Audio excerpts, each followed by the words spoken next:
Bonjour à tous! Donc, comme promis, voici une deuxième partie concernant la maternité centrée sur le après l'accouchement, donc la période qu'on appelle le postpartum.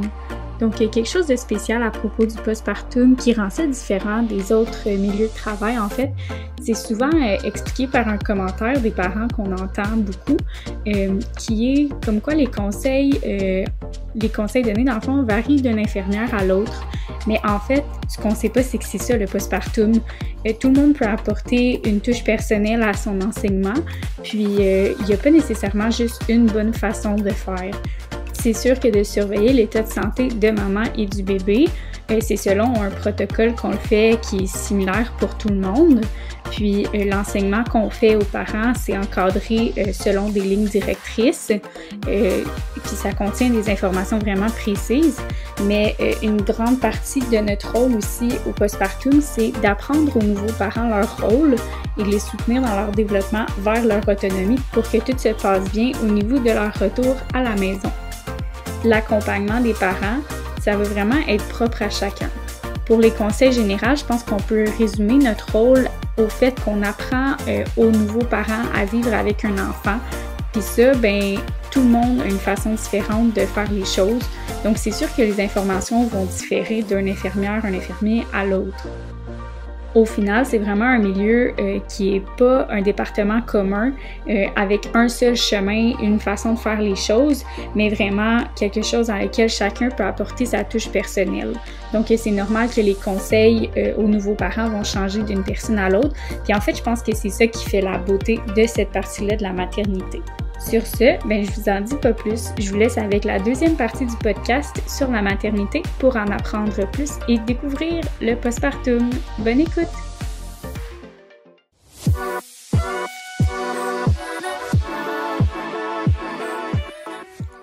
Fait que là, on va passer un petit peu plus au postpartum. Fait que après la naissance, tantôt on a nommé le postpartum immédiat, là, mais dans le fond, c'est les soins qu'on apporte à bébé de la naissance à 2 heures après la naissance. Oui, qui est c'est ça. aussi compris en salle d'accouchement.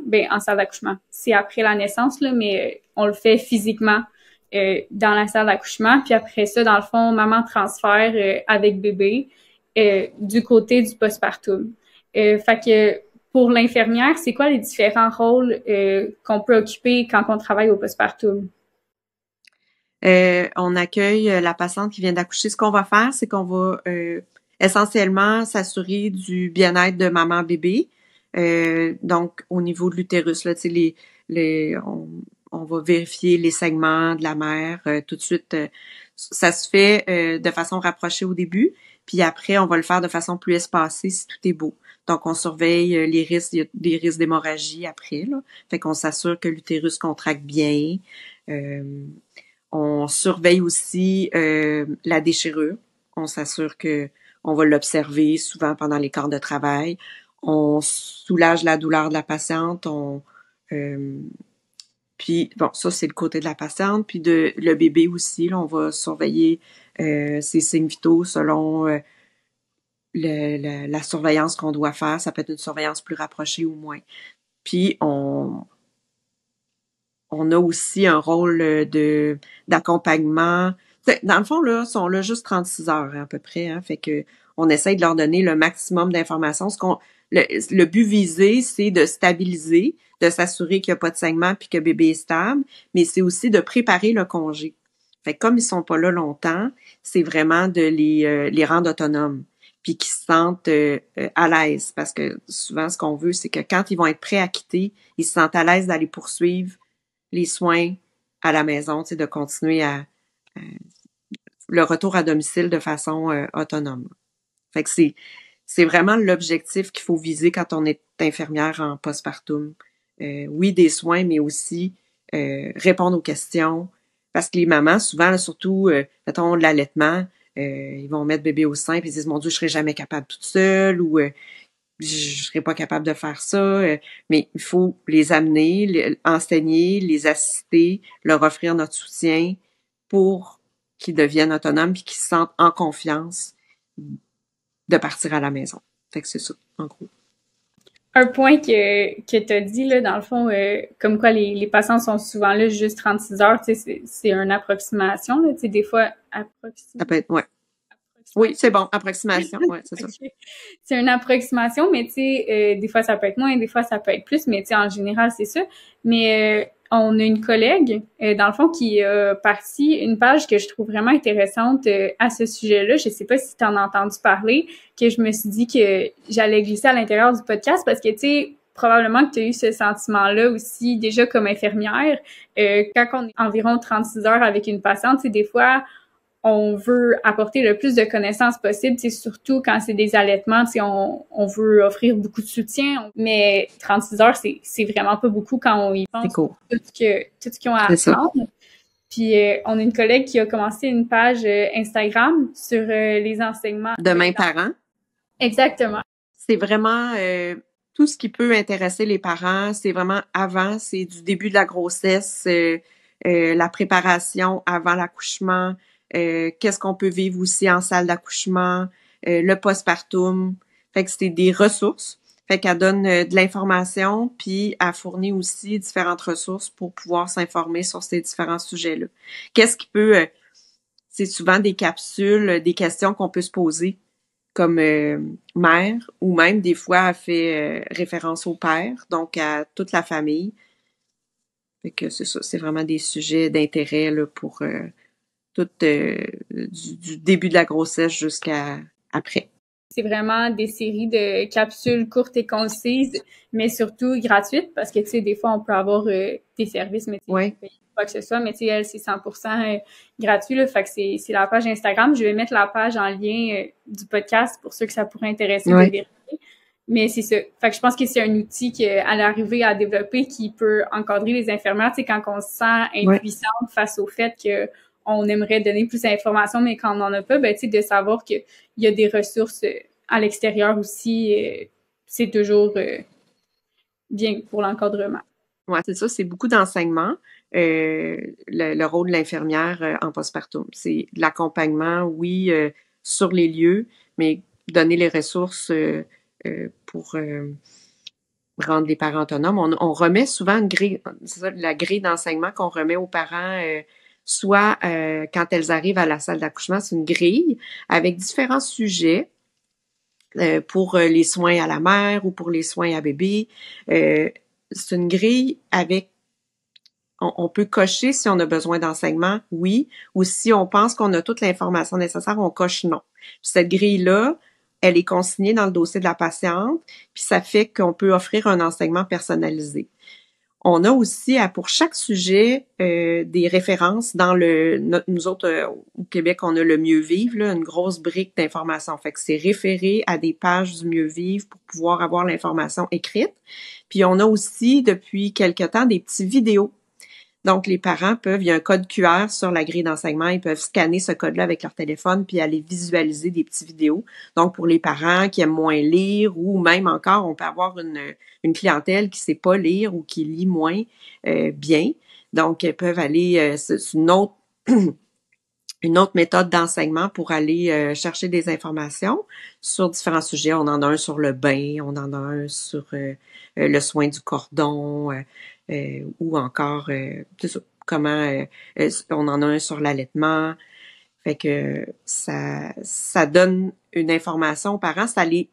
Dans le fond, on veut aussi que les parents soient autonomes à aller chercher l'information. Comme infirmière, moi en tout cas, on l'entend souvent, les infirmières du postpartum, on a l'impression que les parents peuvent avoir tendance à vouloir qu'on leur donne toute l'information.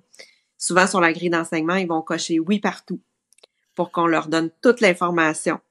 Fait que souvent, on va encourager les parents à être autonomes dans la recherche d'informations, puis leur donner les ressources pour aller s'informer, pour aller chercher l'information. Là. Fait que c'est un de nos rôles aussi, là.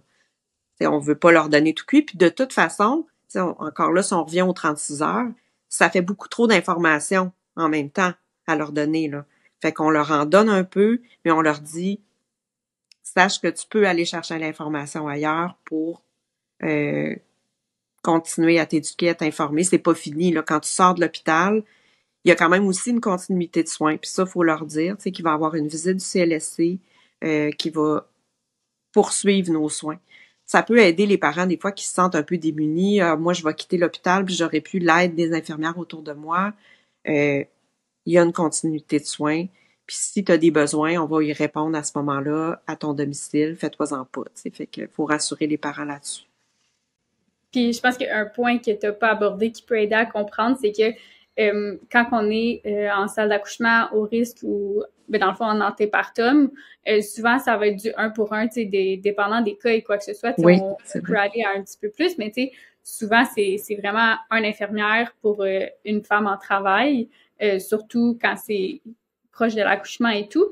Mais quand on arrive au postpartum, dans le fond, la plupart du temps, dépendant si on est jumelé avec un infirmière régulière ou non, là, on peut aller comme, je sais pas si ça a changé dernièrement, là, mais quand je travaillais, souvent on avait comme 4 mamans bébés, puis des fois, ça c'était si on était seul comme infirmière, puis si on est avec une infirmière auxiliaire, ben là, dépendant de la demande, on peut aller à comme 8 mamans bébés, 20 mamans 16 bébés. bénéficiaires, oui. 16 bénéficiaires, c'est pas mal le top. Le plan de contingence prévoit peut-être 18, là, mais c'est beaucoup. Effectivement, c'est beaucoup parce que l'infirmière, son rôle, c'est être avec une infirmière auxiliaire, c'est beaucoup de s'assurer que de faire la révision de dossier. Il faut quand même qu'elle fasse une évaluation puis qu'elle ait une présence auprès des diades. Mais, tu sais, c'est beaucoup de choses. Faut que tu sois, c'est ça. Fait que, oui, c'est vrai. T'as raison. C'est un point très, très, très, très important. C'est rare que t'as juste une maman bébé en postpartum, là. T'as souvent, euh, c'est ça, une charge de travail qui peut être assez lourde, là. Ouais. Puis toi, ta partie préférée du postpartum, c'est quoi? C'est l'allaitement. Moi, j'ai une formation de IBCLC qu'on appelle. C'est le SIG, ça veut dire International Board Certified Lactation Consultant. En gros, c'est conseillère en allaitement. Donc, j'ai cette formation-là. Je travaille de concert avec la conseillère sur place. Puis les collègues sont très... Moi, je travaille de nuit en passant. Fait que les collègues de nuit sont très contentes d'avoir une consultante sur place. Puis souvent, c'est à moi qu'on va référer les cas un petit peu plus difficiles. Les bébés aussi prématurés, tout ça. Fait que oui, c'est ma partie préférée que j'aime le plus. Sauf que, puis ça, que ce soit moi comme consultante en allaitement ou comme infirmière en postpartum, toutes les infirmières le vivent. Ce qui est le plus difficile comme infirmière en postpartum, je trouve, c'est justement associé à la charge de travail de pas pouvoir offrir autant de temps qu'on voudrait. Parce qu'il y en a qui en ont besoin. Tu sais, tu parlais de tes accompagnements que tu avais faits en salle d'accouchement. C'est rarement des choses qu'on peut faire en postpartum. Fait que si une maman est désemparée ou tu sens qu'elle a besoin d'un petit peu plus d'accompagnement, mais que toi, tu as d'autres choses à faire, ça peut être très frustrant pour une infirmière de voir qu'elle peut pas offrir les soins ou l'accompagnement qu'elle voudrait. Fait que ça, c'est une des ombres au tableau, je dirais. C'est le fun de le faire. Puis c'est pour ça que des fois, quand, mettons, tu as juste une ou deux diades, c'est super le fun de pouvoir offrir du temps. Tu dis, hey, là, je peux vraiment passer du temps dans la chambre, là, puis aider les parents parce que c'est ça qu'ils ont besoin présentement. T'sais. Fait que c'est un petit peu un côté, peut-être, un côté qui est un petit peu plus frustrant pour la job d'infirmière. Puis, toi, est-ce que tu as des enfants, si tu veux répondre à la question? Oui, j'en ai 4 entre 32 et 21 ans. Puis, est-ce que tu as eu tes enfants avant de... Ben, dans le fond, tu as eu tes enfants avant de commencer en salle d'accouchement, Oui, ben, en oui, maternité. Est-ce oui. que tu trouves que c'est avantageux ou désavantageux d'avoir eu des enfants avant de travailler en maternité? C'est une très bonne question. Moi, je pense que c'est pas un prérequis.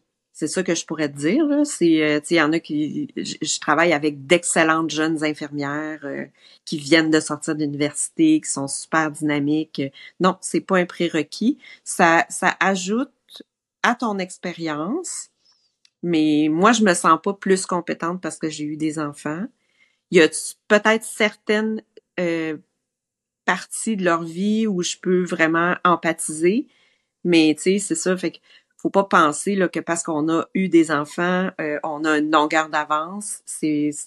pas le cas. Moi, en tout cas, personnellement, je le vois pas comme ça, là. Fait que ça peut aider certaines infirmières qui se disent, est-ce que j'ai besoin d'avoir eu des enfants ou est-ce que ça va bonifier mon expérience? Peut-être, mais peut-être que non aussi, là. T'sais, on vit des expériences qu'on n'a pas vécues. On accompagne, fait que c'est vraiment ta capacité, ton empathie, c'est ça qui va faire la différence. C'est ta personne, c'est pas le fait d'avoir des enfants. Parfait. Puis ça, c'est souvent une question qu'on pose. Puis l'autre question, ben je vais pouvoir y répondre parce que toi, dans le fond, tu avais déjà des enfants. L'autre question, c'est ça. Moi, je vais pouvoir y répondre parce que toi, tu avais déjà des enfants, mais je me fais souvent poser la question quand je dis que je suis infirmière en salle d'accouchement, est-ce que tu veux quand même des enfants? Parce que, tu sais, je veux dire, on voit les accouchements, on voit tout le pendant, ben, la charge de responsabilité des parents et tout. Puis, ben, il y a beaucoup de gens qui pensent que c'est traumatisant au point qu'on veut plus d'enfants. Peut-être qu'il y a des gens qui veulent, qui ont moins envie d'avoir des enfants après avoir vu des accouchements. Moi, personnellement, si ça m'arrêtera pas. Je pense que même encore là, on a tellement de connaissances que moi, je me sens mieux outillée pour un accouchement. Tu sais, je sais un peu qu'est-ce qui va se passer. Je pense que comme n'importe quelle infirmière qui va venir accoucher, tu sais, on veut se faire traiter comme n'importe quelle patiente parce que c'est notre première fois aussi, mais tu sais, je sais un peu qu'est-ce qui va se passer. Fait que moi, au contraire, ça m'inquiète pas vraiment. C'est plus rassurant pour moi d'avoir fait de la maternité, tu sais, de savoir un peu comment ça se passe. Puis je trouve que je vois ça moins pire maintenant que c'est vraiment, tu sais, c'est sûr, la douleur, je sais vraiment pas à quoi m'attendre. Puis tu sais, c'est différent pour chaque personne. Oui, Mais moi, je veux quand même des enfants. ben oui.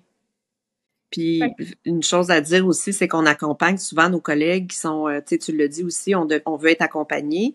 Puis quand on est en travail comme infirmière ou même j'ai accompagné des médecins accoucheurs qui arrivaient pour accoucher, tu redeviens une mère, là. Fait que tu as besoin, puis il faut pas avoir l'impression que parce que on est la patiente qu'on a est infirmière en salle d'accouchement ou elle est médecin en salle d'accouchement, qu'elle a moins besoin d'accompagnement ou d'information ou faut vraiment continuer à l'accueillir puis oui, il y a des choses qu'elle va savoir, ça fait une différence, mais c'est important de bien l'informer puis quand elle est arrivée à la salle d'accouchement, elle a enlevé son chapeau d'infirmière ou de médecin, puis c'est une maman.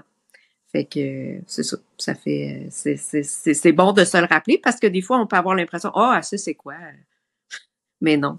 C'est on oublie un peu là. Ben je le sais pas moi là, mais je l'ai vu puis ça il apprécie aussi tout autant l'accompagnement qu'on leur offre là. Fait que c'est pas mal ce qui fait le tour de tous les sujets que je voulais aborder avec toi ou les questions que j'avais à poser. Euh, à moins que tu aies quelque chose que tu voudrais rajouter. Pour conclure, dans le fond, je me demandais qu'est-ce que tu dirais à une personne qui serait peut-être intéressée par la maternité, mais qui sait comme pas encore si c'est pour elle ou non. Qu'est-ce que tu aurais à lui dire?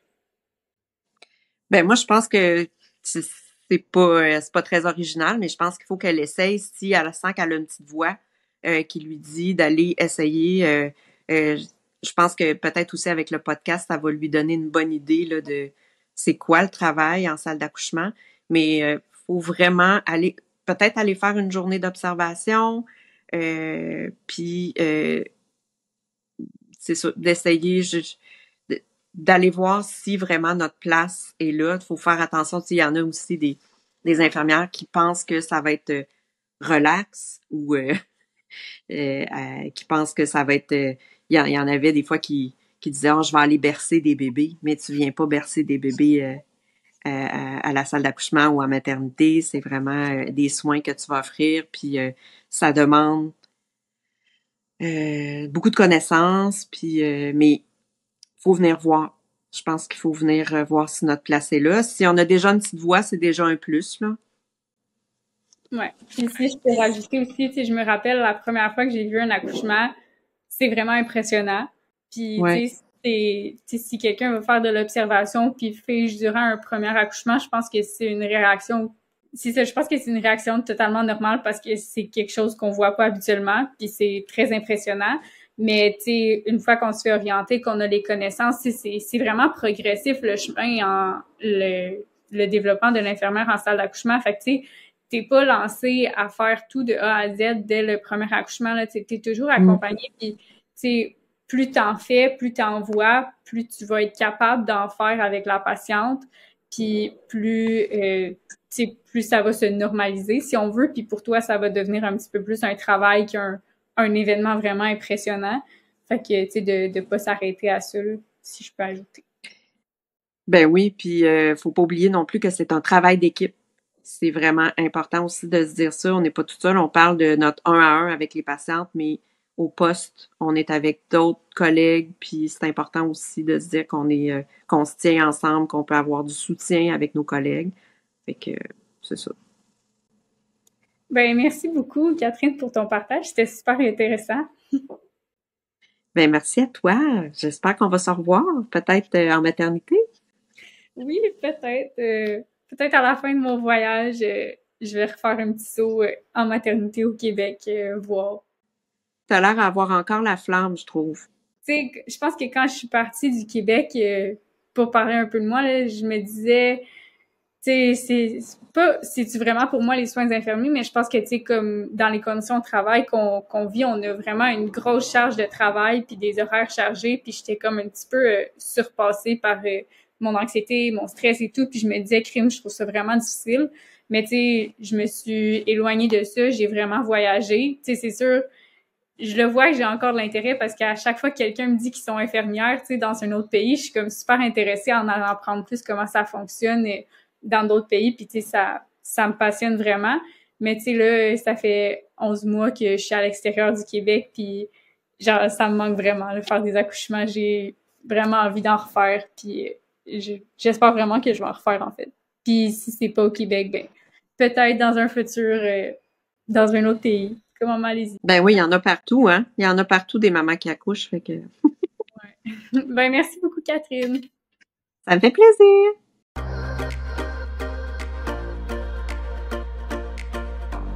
C'est ce qui conclut la deuxième partie du podcast sur notre passion commune à moi et Catherine, qui est la maternité. J'espère que le contenu a su répondre à vos questions et à vos attentes et que vous l'avez écouté avec autant d'enthousiasme que j'en ai eu à l'enregistrer, parce que je vais pas vous mentir, participer au podcast moi-même, c'était une touche vraiment intéressante que j'avais pas apportée auparavant, mais que j'ai vraiment aimée. Si jamais vous n'avez pas écouté la première partie sur l'accouchement, ben je vous le conseille fortement pour compléter vos connaissances sur la maternité. Pour le prochain épisode du podcast, j'ai quelque chose de quand même assez gros qui s'en vient. Donc, n'oubliez pas de suivre la page Instagram ou d'ajouter le podcast à vos favoris pour rien manquer de la suite. Si jamais vous laissez des commentaires ou des mentions j'aime, c'est toujours vraiment encourageant pour moi. Gênez-vous pas de m'écrire pour me suggérer du contenu ou si jamais vous pensez que votre participation pourrait être intéressante au podcast. Sur ce, je vous reparle dans un prochain épisode. Merci de votre écoute.